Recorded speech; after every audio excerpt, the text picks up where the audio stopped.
kung ano yung iyong na obserbahan based doon sa nagamitan ng Terasol. Medyo lumaki siya.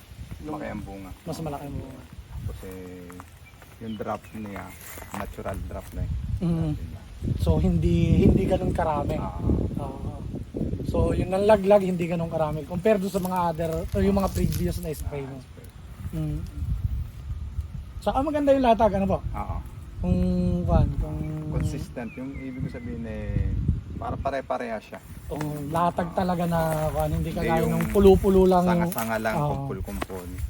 Ayun. Ito, press ang bunga. Maganda ang Kahit tag-araw siya, hindi siya nadidilig. Tama. No more irrigating. Mm. So, isa po yun sa mga benefits po ng Terasol na inaano po niya yung stress.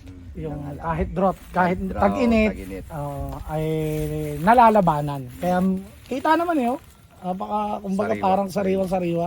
Hindi yung nakadikit pa siya parang panat na yung balat. Ano? Tama po. So, bali, yung pong nakaraan na ano nyo po, hindi po nagamitan, ano? Pero, yung first time nyo po makagamit talaga ng Terasol This year. this year.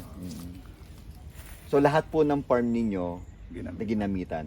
So, tapos meron lang po kayong dalawang puno na hindi po, ano, for Oh, yun yung comparison ano lang siya po. Ano. Pero sa tingin nyo po ba, base po dun sa mga hindi, nung una, na hindi po nagamitan, kahit maraming bunga, sa tingin nyo po ngayon versus dun sa nakaraan, ano po sa tingin ninyo?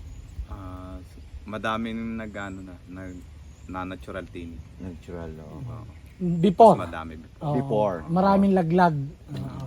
Versus ngayon po na nagamitan ng Terasol. Parang kukunti daw. Lalo na ngayon, tag-araw, talagang Dapat manlaglag, ano? Manlaglag ng Oo, madami. dahil nang walang Walang- kailangan ng tubig maglalaglag pero makapit pa rin siya.